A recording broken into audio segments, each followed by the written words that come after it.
I don't know if I asked you, did you play rugby? Yeah, but I was too small. Too small? Too small? It was too small. Well, yeah, I have seen No way. that. What were you, 6'4"? Yeah, but not then. When Not I was then. 10. Hello and welcome to Ironcast, and we are joined today, Ginge, by a true bona fide West Ham legend with a unique place in West Ham history. I think it's fair to say. The 2013 Hammer of the Year, 194 league appearances for West Ham, the last West Ham player ever to score at Upton Park. Here on his first ever trip to the Boleyn pub, he thinks it's Winston Reid. Welcome, Winston. Thank you. Mate, I'm so glad you're here because I don't feel like we ever said a proper goodbye to you as West Ham fans. You just went off into the night almost. I know, I guess. It's good to be back.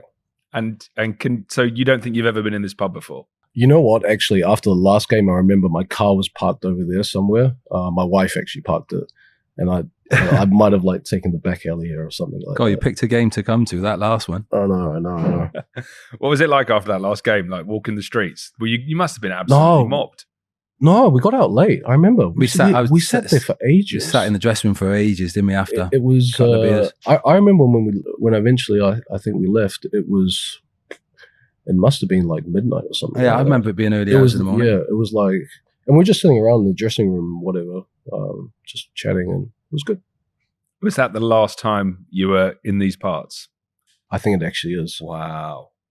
Have you had a look over there where the ground was? Have you had a little walk around yet? Just as I was entering the building here, I had a look down there and I was just like, what the hell? Mental. The rest, the rest of the surrounding hasn't changed. What do you remember? That last night at Upton Park was absolutely magical. And your moment when you scored that goal was like the crowning glory of like an incredible night. What do you remember about the build up to that game, preparing for the final game at Upton Park? I think it was just like we just approached it as sort of, obviously it was a special occasion, but the build up and everything wasn't, a lot different. It was just until we got onto the bus and we reached here, and then it was just mayhem. Yeah, we just sat on the bus and we used to stay in Canary Wharf just here, so it took us about an hour and a half to get here, just from down the road, a couple of miles away, and then obviously it was late and all that, wasn't it, with the United bus? Mental. And it just got more mental, right? The atmosphere, Winston. I mean, I was in the crowd. It was just electric. The whole 90 minutes. It didn't let up. What was it like to kind of play in an atmosphere like that? Had you ever played in a game like that? I think it was sort of like a different atmosphere. I don't think there was, like when we were playing there, it didn't feel like pressure. It was more like we're just going out to like enjoy ourselves and try to give everyone like a good send-off, basically. But you felt like the fans were obviously there and big support and cheering us on. But it was I think more the later towards it got like in the game, it was more sort of tense. But at the beginning, it was just like... You wouldn't have noticed anyway. You were so chilled before games, wouldn't you? Yeah. You always seem just like, I'm there like doing all my stuff and like making sure I got me... He's just chilling. Just does go out and do your thing, didn't you? Was that all a persona? Yeah, maybe. I don't know. They always seem chilled anyway. Yeah, because your persona, I would say it was very chilled, but I was asking Ginge, like, because I always felt that when you were playing, you were so serious. It didn't, I wouldn't say it looked like you were really having a good time playing. It was just like, I can't ever remember you smiling if you weren't scoring. He always had to be serious because he knew I could mess up at any minute. So you had to be on it all the time. No, but it wasn't actually because, like sometimes like Ginge would have a funny way of saying things. So like when we used to play at the back and if a cross would come in and it was over his head and then Ginge would be shouting like, oh no, here we go. Or like I've done a mistake here. Like we'd have that, like no one would notice it, but actually like we'd be talking. I was pretty good at commentating on the game. You would actually say, oh no. If it was like you sort of knew it though. Do you know if you knew the way the centre forward was and he'd like made a run or something like that and it's gone over your head, you just used to go, oh no. And what about my shout I used to do when like you're defending more in training than games? Like in training, you'd see all the centre forwards go in and leave me and really defend. And I used to just go, yes, all right, boys, you stay up there. I've got these four. I'll do it on my own again. Brilliant. We did used to have some crack, mate, didn't we, during the games? Yeah, I think that's what probably fans don't see. But actually, like on the pitch, like we're Like it was funny. Yeah, we had fun. It was a good laugh. Were you much of a talker, Winston? Not really. I remember actually Ginge used to like talk a lot. He was sort of like the main talker back there, but he just used to get into it with everyone. So like him, Kev, Nobes, like constantly they'll be arguing because like as a defender, like you kind of need help. And you know, sometimes the guys would just like bomb on, keep going forward. And sort of Ginge was the one to keep everyone. But it was always my one with Nobes and Kev. You see it all the time. Midfielders always want the back line to squeeze, don't they? Yeah. Keep that space, and they'd go, you need to be shouting us, you're too deep, you're this, you're that. We can't get near anyone. It's like, I ain't squeezed anywhere. I'm too slow to squeeze anyway. So that's why me and Nobes used to argue so much. Great fun. Do you know what, Winston? I was looking at, speaking of, you named some great characters there. I actually had a look at the back four the last night at Upton Park. Yeah, how good's your memory? Can you recall the back four? Obviously, you're in it. Yeah, it's easy. Go on then. So it was Chris, Oggy, and then I had Mick next to me. Right but Mick played right back. Mick was right back. He did not, did he? Yeah. Mick's right back. Holy. Our all-time Premier League record goal scorer. I did not know that. He's right back. Yeah, you remember. And he actually scores. He scored. It was actually a few games before that. We started like we started like dropping points towards the end of games. Not because of Mick, but he was playing next to me. But Mick just wanted to bomb on, which I can understand. He's like he's a winger. And I just remember he just kept bombing on. I'm like, Mick, can you just do me a favor? I'm like, can you just stay here for the next 10 minutes and just because no one's going to run past him and no one's going to like us out muscle him or anything. But he just had this urge and he'll just keep bombing on. He played right back that last game. He played right back, yeah. Can you remember that season me and Mick had a bit of a row at Chelsea away when he was playing right back? Yeah. What are you laughing at, mate? Oh, is that the source of the friction then? Was that he was playing right back? Yeah. You felt he was dropping his defensive duties? I don't know what I thought, actually, to be fair. Actually, Ginge, I'll tell you what it was. It was first game of the next... It was the next season. Was it the first game of the next Chelsea away? Chelsea away. First game of the season. I'm sort of you scored that game, didn't you? Yeah, I did. That's probably why I had the ump with him. We lost it last minute, didn't we? Yeah. We lost it last minute. Diego Costa. Mick I remember back. that. Yeah. When he came in. Do you remember Mick having his top off and me sitting down immediately? Thought like, he got up and having a bit of a go, and he blew himself. I don't know if he took his top off or he had it off, and I sat straight back down. Yeah. When he was playing right back, could you tell this guy's a striker? Was it obvious? I mean, he's our all-time Premier League record goal scorer. Did you think that was his fate? You know what? To be honest, to Mick, like he was probably like the most improved player that I've seen. Like one of the most, like compared to when he came, and so obviously like sort of when he left or as of now. Yeah, he just got chucked everywhere. Yeah. Initially, it was just like raw strength, pace, a lot of good attributes you have to play in the league. And then I think just the older he got, he just got more refined in his skill set, in and around the box, touches and everything. Credit to him, though. Yeah, like you say, for playing so many positions, and he always gave his all. To be fair, and always did a job. Always did a job. Going back to that last night at Upton Park, obviously the game swings backwards and forwards. It's 2-2, 10 minutes left on the clock. Winston. I'm still on the bench. Not that I bit him about it at all. You set Upton Park alight for the final time. 112 years of West Ham history coming to a close. You score the winner. Wow. I mean, I was getting goosebumps yesterday just looking at the pictures of that moment. That, for me, it's such an iconic celebration when you run off and jump in the air. What does that feel like? And what I wondered, like, you've got that history now forever. Does it stay with you? Do you think about it? Okay, so like going back to the moment, to be honest, I was so tired. Like generally, I was like, it was quite draining. Like sort of towards the end of the game. And I remember the evening was hot as well. Hot, late kickoff, wasn't it? The kickoff got put back. It was super humid. And then obviously we scored and everything, and we celebrated, and it was just sort of, I guess, it was just relief, because like it's not so much. Yes, I've been there a long time. Ginger's played there for many years, but the fans, generations of fans that sort of always came like from whatever since the 60s, 70s, 80s, 90s, all the way through to the last game. For those generations, it meant a lot. So, to finish the way we did was always be something I remember. What minute was the goal again? 80. Was it? It seemed later. Yeah. I always think it was later than that. Was we hanging on in the end? I actually was hanging on. I watched the last 10 minutes back yesterday. I would say, it's funny, interesting you say that you were knackered, because I actually thought it looks like two tired teams. Yeah. It's a kind of like, it reminds me of like the 12th round in a heavyweight boxing match where neither's got anything left to give a bit. Yeah. And I remember we played, it was a midweek game. Yeah. I think it was. And we played on the Saturday or Sunday or whatever. Not there was an excuse or anything, but I remember just tired towards the end. Yeah. I think everyone. I think that's the same as them big games, like the FA Cup final 2006. I don't really remember a lot about them. It's not, I think because you're so in it and you know how big the game is and stuff like that, you sort of, they bypass you a little. Like the last, I was on the bench, like I said, I remember that. I remember looking in the crowd and seeing generations of families and stuff like that and just being involved in it. I've got to say that last night, like if anyone was to ask me, or my kids asked me in 10 years' time, I think my biggest lasting memory would be that last night at Upton Park. Yeah. I think so. Yeah. Just for the way it was, the night it was, the way the game was, the bus journey in, all that. It was mental, wasn't it? No, for sure. And do you like your relationship with that goal now? Do you think about it a lot? Like when it gets brought up, or fans come over and say hello or whatever.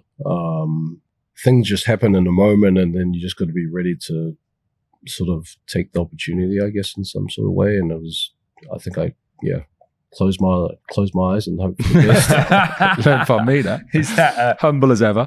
Is that the when you bump into West Ham fans? Is that the thing they ask you about? Yeah, I think so. I think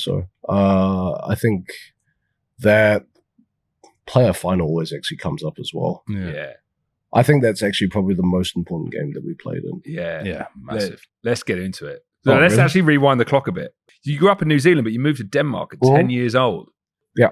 You eventually find your way into the youth academy for FC Midtjylland. So, I mean, that's a big move to make at 10 years old. Quite very different culture to move from New Zealand to Denmark. How did you find that? Only the language, really.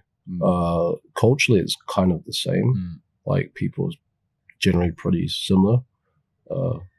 Sort of thing, like countries of similar size as well. Like New Zealand's like around about 5 million, so is Denmark. So actually I found it pretty easy, just apart from the language, I guess. Yeah.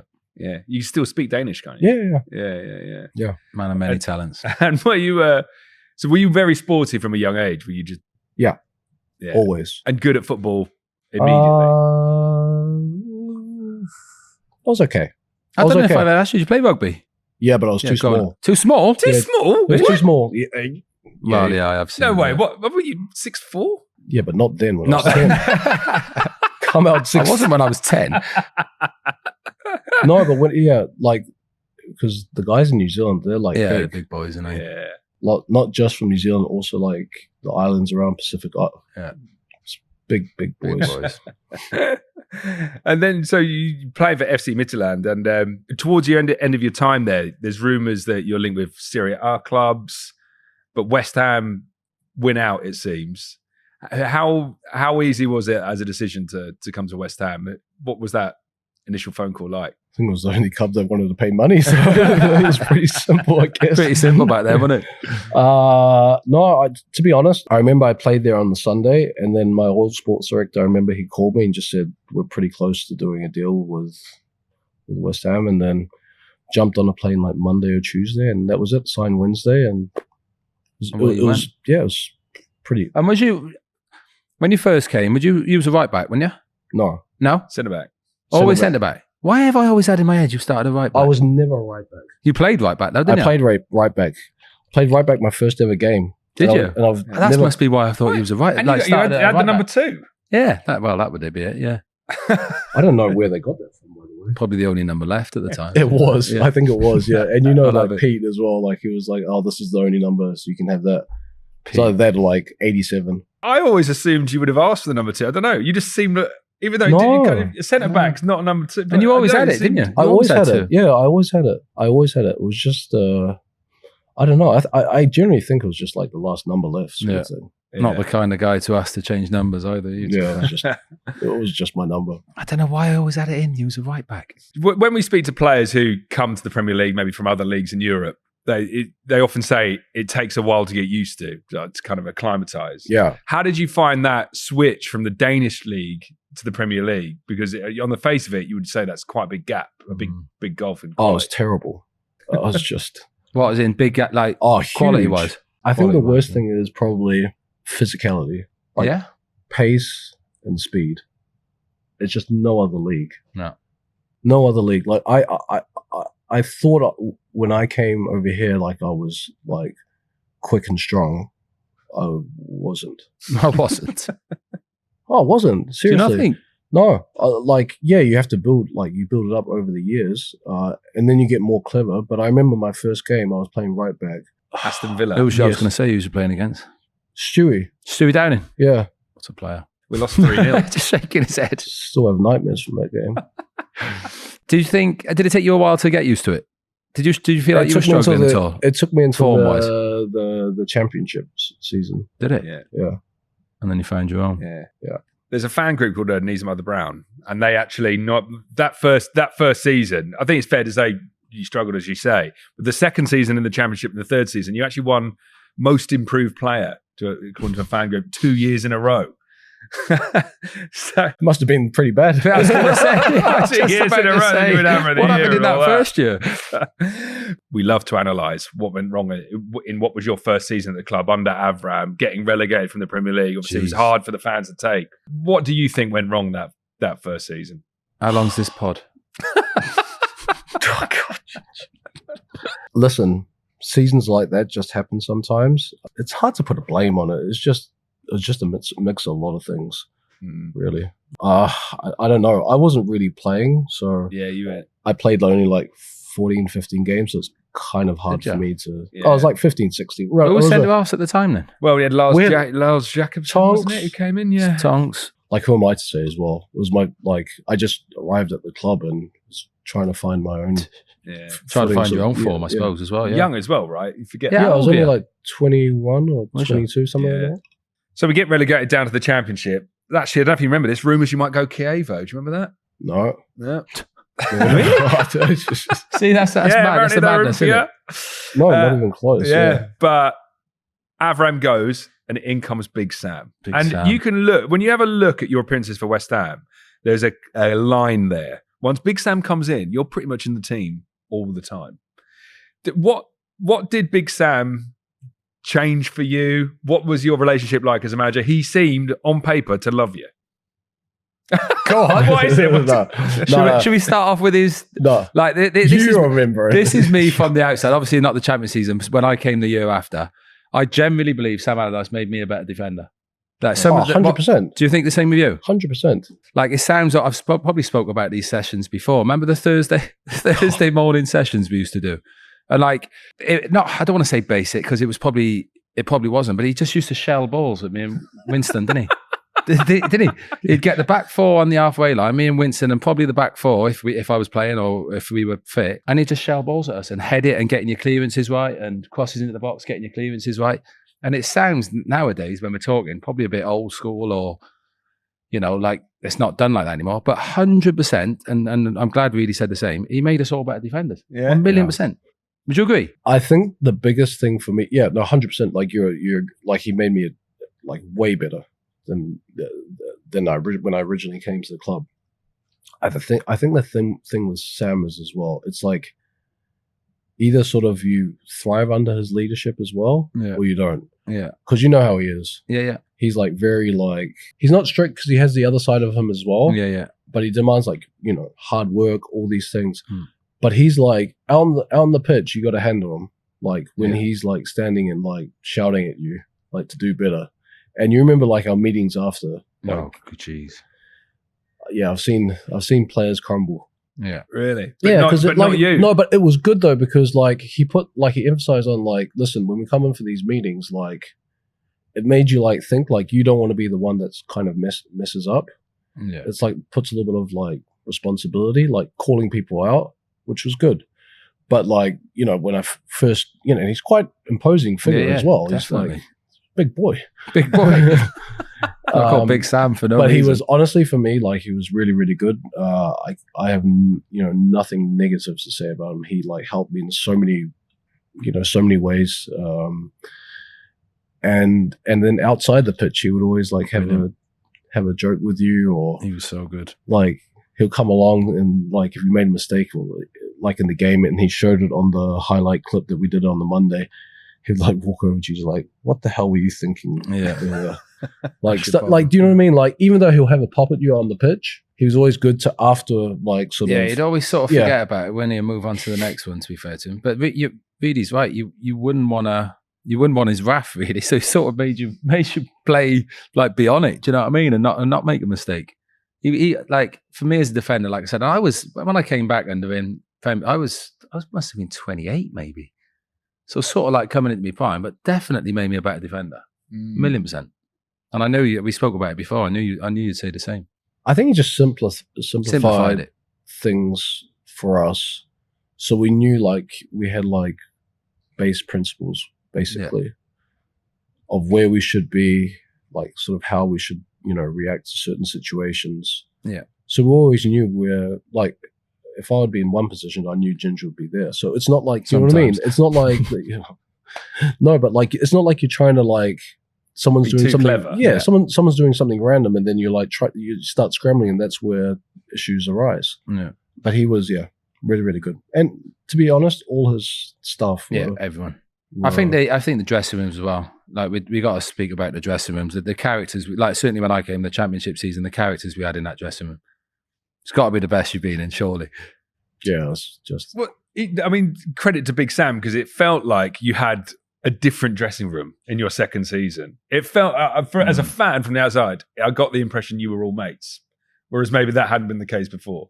To be honest, that first year was like a big blur for me. So it was erase that your own mental health. You've just erased that first game. It was gone. But it changed as well. Like there was a lot of British,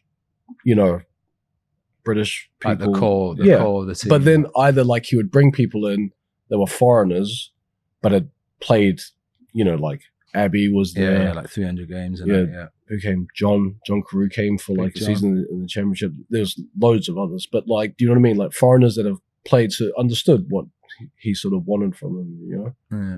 No, but coming back to the dressing room, it was good. Kev was really good at like sort of getting everyone would chip in with their own sort of thing. Like, do you know what I mean? Like, but it was mainly led from Kev, Nobes, Ginge. You. Yeah, he was. I swear, like I always say it, like he was a big voice in that dressing room, and I'm not saying that he's my mate and he sat there, but I think at one point I'm not sure if it's when he just signed a new contract. I truly believe, I know he's my mate, Reedy was one of, if not the best centre half in the league. Yeah, honestly, I truly believe that. I think I've said it to you before, probably after a couple of beers, but I'm saying it now. I do, and like some of his performance, he was single-handedly defending sometimes on his own. If I was having an off day or whatever, or the team wasn't doing well, it was a period. I'm not even lying. I think he was one of the best in the Premier League, if not the best. Yeah, I remember later on in your career, Winston, when you signed a long-term deal, West Ham fans were so delighted because you were doing just some incredible work. And like you say, with leadership, you had the captain's armband plenty of times from that second season onwards. I think, it got shared around, I guess. Yeah. Shared around. We were all sort of word of. Do you know what I mean? Like I said, there was a big dressing room, wasn't it? Big characters, all had voices. It wasn't like Kev was obviously the skipper, but we all chipped in. If someone would back Kev up, there was 5 or 6 of us that would have a moan normally.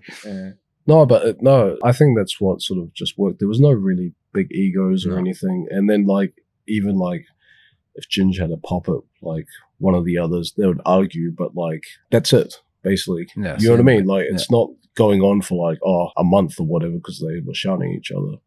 That would sort of be it. And then you just get it over and done with, really. Like, it was good. Like, I actually really enjoyed, that time there. It was really good. Oh, it's mate. So let's talk about that championship season a bit more. So you actually played in your whole West Ham career, you played 222 times across all competitions. You scored 10 goals. But I think if you ask most West Ham fans, they will say that 2 of their top 10 goals of all time were scored by you. And one obviously is last goal at Upton Park. But one goal in particular, West Ham fans still talk about this day. I'm trying to think then. I'm trying to remember it. I'm like, the hardest hit shot I think I've ever seen from a West Ham player, the winner against Millwall, February 2012. the empty Sir Trevor net, Brooking yeah. lower tier behind empty. it. I remember that. Yeah. Was that game on Sky? Yeah, I think it was like a. It was something. I'm sure it was on the telly. I think it was a midday kickoff. It was freezing. It was so early. I remember it was like because normally you used to have like the 12 o'clock kickoff. I think it was before that. It was before that. Like I remember 11 o'clock because I was or literally Don't like get many of them. get out of your bed and then like I had like bacon and like scrambled eggs or whatever, and then that's it. It was just went straight to here and then played. Yeah. What was the score in that game? 2-1. 2, was it? I remember Kev got sent off after about 6 minutes or something. It's something ridiculous. 6 minutes he got sent off. Was it around Christmas?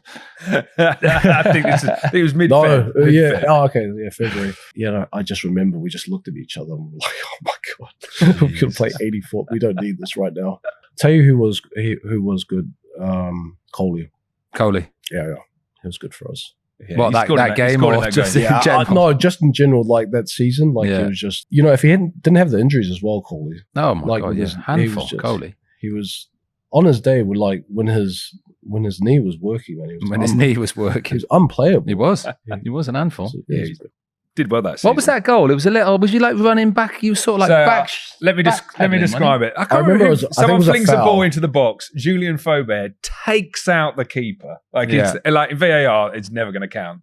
And then the ball edge of the box, Winston Lefty, left foot. No, right. 5 million horsepower, like smashed it like It was the speed of light into the back of the net. I remember the goal. either it's going behind the stand or it's It's either halfway down Green Street or in the net. It's such a satisfying goal to watch back. There's something so clean about the way you hit that. yeah, wouldn't be able to do that again. Didn't happen often, mate.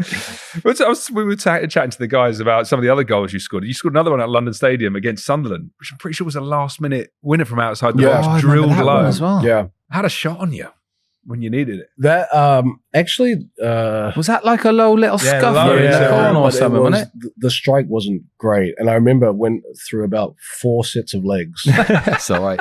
You got more goals than me, mate. I don't think I got 10, to be fair. Nah, this guy when it was every corner. Like No, yeah. I remember your double against Man United. Yeah. Oh, yeah. Joe Cole's first game back, Upton Park. You scored a few at Stamford Bridge, didn't you? 2 at least? Yeah, one with an unacceptable Barnett. When the Barnett was going, I got a few at Stamford Bridge. That night, the 2 against Man United. Yeah. Joe Cole's first game back when it set them both up. And then Van Persie scored last minute from a ridiculous ball over the top. I don't know if you played. Did you play that night? For some reason? I wasn't playing. Was you? Probably being rested. FA Cup. No, yeah, I don't know. Yeah, What I was didn't it, score 2? many. I don't think I scored 10, mate. Honestly. Yeah. Be surprised. Find You out. scored loads. Didn't score loads. Scouting report on Ginge should be: don't let him go to the front post. Well, yeah, that was my favourite. Yeah. Front post. Yeah, running it. Whatever, running the Everton front post. stick. Yeah, that was probably 90% of my goals, front stick, little flick. Very Drogba-like. Yeah. That 2012 season, obviously, in the Championship ends with that playoff final at Wembley. Incredible day in West Ham history. We're still in the Premier League today because of that day. What are your memories of that particular game? I was so nervous. Was you? Yeah. Oh, well, massive. No, game, I suppose. not nervous. Like once you get going, but I Yeah, just remember before if basically if we didn't win that game, I've said it before. I think if you didn't come up that time, it would have been doubly as hard the next season. Sam told us. I think we were like halfway or 3/4 away through the season. I can't remember. I remember we drew it home to some team or whatever. I remember sat us down and he just looked around. He said, "Guys, you need to like get yourself together because if you guys don't go up now, that's it." Did he? Basically. There was a ridiculous run as well, wasn't there, to get to that playoff final? Yeah, we pulled a few games together at the end, didn't we? I remember the playoff semi-finals are always such nervy affairs. We had Cardiff and blew them away. I think it was 2-0 at their place and then come home and absolutely smashed them. It was the least nervy kind of playoff games I've ever seen. I remember we were playing against Cardiff, and to be honest, like we were as a team. From what I remember, we were fine with them because I think we beat them. Beat them in the league before that or something. And they were pretty. We were like okay with how they played. I remember, and we actually when we went to the final to play Blackpool, even though we beat them, I think it was twice that year, and I think it was like 5-0 or it was something like 3-0. Henry Lansbury was in goal for one of those. Yeah. So, and I remember, but like they had like players, they were quite tricky team because they liked to play. They had some like good players, they had like little nippy players as well, and they had pace on the wing. Sam was like, yeah, that's what he basically said. But you've beat them twice before and you're going into a final. Yeah. And, you know, people Never the expect way, you though, to is win. it? But yeah, I just remember night before it was like, oh God. What was that feeling like at full time after Vazde gets the winner? A blur. Just relief. Yeah. I actually remember, like, it was just relief. And then, like, I remember I was with Jack actually, and we're walking around the pitch, and I think it was Pincher or something. Andrew, yeah. And he's pulled us. He said, "Guys, as soon as you leave this pitch, you're going for doping Drugs test. I looked at him, I'm like, you got to be kidding me. So we get pulled as we're walking off the pitch, like with all you the and guys, Jack, me and Jack, and then he's put us into the you know how the guys in the doping room, they come and put you inside. So anyway, you know how Jack is. So he goes, "Oh, you get us a few beers." Couple of beers, yeah.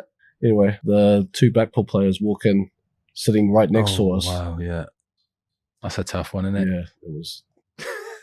Sat next to two Blackpool players after I that. remember we sat there. We basically we couldn't take the test because after, you know how it is. Yeah, dehydrated. you can never. I've heard that. You never can. So we sat there for, I think it was like 3 hours. Went back into the changing room and everyone was gone, and we just had our bags there, and that was it. I think so. I can't remember who it was speaking about it. I don't know if it was on here. Can you remember? Did you all go your separate ways after that final? There was no party or nothing, was there? Because Nobes had a stag. Nobes had a stag do, wasn't it, or something like that. So the boys were here, there, and everywhere. Everyone left on like drivers or scooters or whatever it was, or like whatever, bikes. So they just they got party. up and left. I remember Literally missed everything.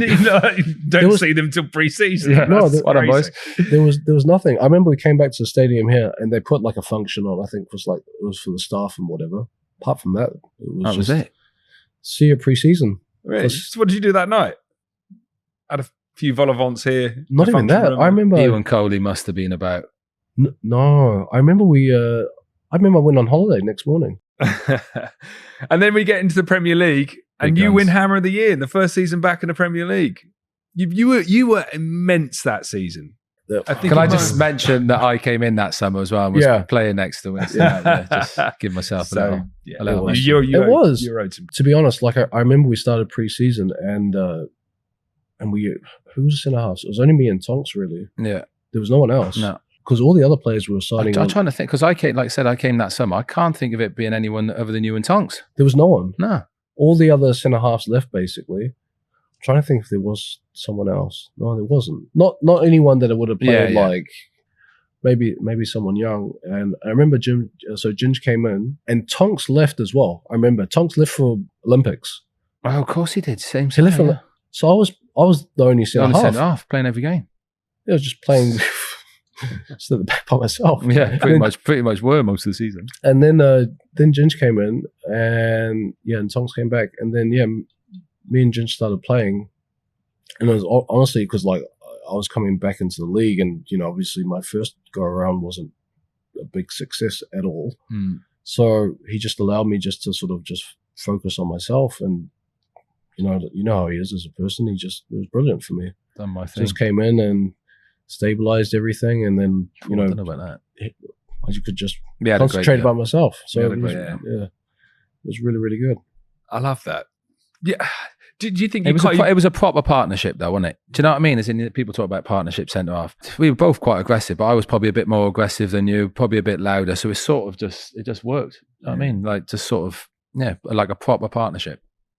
We were looking at some videos of when it was booting off on the pitch just before we started recording this. And Winston, if there was a big tackle by the opposition thrown in, you would be the first there, like breaking it up, like chest puffed out. Really? But there's a couple. We saw a video. We were watching a couple. You don't know if you remember. We watched the video. I don't know what Cressy gets smashed in a pre-season. Yeah, I remember that. And I think you know what that was. It was just absolute. Well, you shouldn't really be doing that in pre-season. No, also, we were stuck up in the middle of nowhere. Oh, so you had a bit of frustration anyway. Yeah. So we've been there for like 12 or 13 days or whatever. So I think we were a little bit frustrated with that as well. Yeah, we sort of looked after each other and the team at times. We had that incredible final season at Upton Park, and I was looking across your West Ham career, and I think if I could change one thing for you, the thing that irks me is that final season at Upton Park. We've got Payet, Lanzini, unbelievable players. And we go to Old Trafford. We're beating Man United 1-0. And they get that equaliser. And then we go back to Upton Park and lose the replay. And I think if we'd have got through that, we had a relatively easy run to win the thing. I think it was Everton maybe in the semi-final. Is that when Dimitri scored at Old Trafford? Yeah. The free kick, yeah. Is there any aspects of your West Ham career like that maybe you would have liked to change? Listen, in one-off games, it's always like, it's a bit of luck as well. You know what I mean? I think in general that season, towards the end of the season, sort of the last 10 games or whatever it was, all I remember, and I can't remember the exact results. I just remember we were just drawing too many games. Yeah. And there was like last minute or like 5 minutes left where the teams were scoring against us. I think if we changed that, we probably might have got into fourth because we dropped so many points from like winning positions towards the end. But in general, I mean, it was a good season. Yes, would I've loved to win a cup or whatever. I think. I'm trying to think where the closest we would have got to the cup. That would have been the closest. That would have been it. Yeah. That would have been it. Oh, sorry, there would have been a Carling Cup semi-final. Yeah, when we played City. Oh yes. I remember we were all injured. Everyone was injured. The whole. You remember that? It was that season where I was injured, you were injured. Yeah. We didn't have any defenders. Basically, they were playing. Roger Johnson? Yeah, he came. He came in alone though. I remember there was like. Yeah, I do remember it. 3 of us that were injured. So last night at Upton Park, before we move on to the London Stadium era, do you take anything out of Upton Park that final night? You're there at midnight as they're shutting up. What are you stealing? If I stole anything? You must have a little souvenir. Your shirt? Surely you should. No, I have my shirts and everything. I'm trying to think what else I had. I tell you what, the amount of people that I've seen in that tunnel that should have been in that tunnel after the game that was carnage after. I'm just looking, and because you know the people, I'm like, what the hell are you doing here? And they're like, oh, please don't say anything. I'm like, that's okay. They were just walking around and like, taking stuff off the walls. Yeah. You remember we had all those pictures and everything like hanging up to in the hallway. So they're 100%. I just remember being sat in that dressing room. It seemed like for hours. Couple of beers just telling stories and that. A few of the old boys were in there as well, weren't they? Yeah, they were. That night. And I can't remember exactly who was in there, but all I remember there was like 20 of us just sitting around there. You know, it was actually quite nice. It was lovely. Yeah, just like nice. Sitting on the ground. Final players reminiscing. It was magical. Good. It was good. Me still fuming that I didn't start or even get on. Yeah. With the You wouldn't have want to come on for the last couple of minutes, would you? You wouldn't. No, I would have mucked it up. Would have messed it up along the way somewhere. Happy to sit there and watch the boys do it. Yeah, it was. Yeah, it was just a nice evening. But as I said before, it was mainly for those guys, like for the families and fans that have come there for generations. So we have that first season at London Stadium, 2017. You're still playing really well, and you sign a 6-year deal through to 2023, which would have meant, if everything had worked out, you could have been playing in the Conference League final. Imagine. That's a strange sliding doors moment. Yeah, it must be true. Yeah. 2023. Well, according to my research. Yeah, it was. But heartbreak, because you get a knee injury and you sat here now, can't help but notice the enormous scars across both knees. Actually, I can't even tell which knee it was. It's a long career. Battle wounds. Battle wounds. Whereas Ginge, I can't see any scars. I think you're absolutely fine. I wouldn't say fine. I got a few. So, Winston, can we talk about the injury a little bit? Yeah, go. What actually happened? What was there one incident, or was it just over time? No, it was that one incident. I remember I got concussed, and then as I fell down, sort of just because I was obviously out, knee gave way, and that was basically it. Was that like sort of in the 6-yard box? That was it. Yeah, we played Swansea away, and I remember it was like there was like snow on the pitch as well. I remember it. Yeah, I think we lost that day as well. Probably. All in all, it wasn't a great day. We never seem to do well against Swansea. Or maybe one win. I remember Andy Carroll scoring there once, but it wasn't a happy hunting ground. I remember giving a shocking short back pass there as well at one point. I think that was my first year back actually under Sam. Short back pass and that Michu, remember him? Oh yeah, I remember that. I just went to play back to Adrian possibly, and I just short and he's in. Always struggle at Swansea. I used to get dogs abuse there though. Playing for Cardiff, I suppose. Did you get a lot of abuse there? Yeah, at Swansea. Yeah. Proper. To be fair, Andy used to take the heat off me though, Yeah, because exactly. they hated Andy down there. I'm a Newport boy, played for Cardiff, and they hated Andy Carroll more than they hated me. Yeah. I never really liked playing there for some reason. Tough place to go. It was tough because I always used to play good football. Yeah, it did. Always used to play good football. So you get concussed in their 6-yard box, crumble, and your leg just twists as you hit the deck. Yeah. And what did you do? Was it actually the injury itself? It wasn't that bad. So I tore an MCL, which sounds bad, but it's not an ACL. So it's only like normally 3 to 4 months. So I went in, had surgery, and sort of started to rehab it. And then we sort of found out the screws that they had put in were a little bit too tight. So I think went for another operation to like loosen the screws. And then I remember we went on preseason. This is like 5 or 6 months later when, what's his name? Pellegrini. He just came and I was in the gym, just doing like, not rehab because I'd been on the pitch running and whatever, but just doing like gym work. And I remember walking in the gym with the physio and my knee just gave way. Walking in the gym? I was just walking. Wow. And basically there was a piece of bone in my knee that just got dislodged sort of from the injury. And it just finally just came off. And then they went inside and said, we have to operate it, but it's going to be, I think they said like 10 months or something. Jesus. Because they have to like, it's a piece of bone, something. To be honest, all I heard was 10 months. And then I was that was it. I had that operation, then I had another operation on it.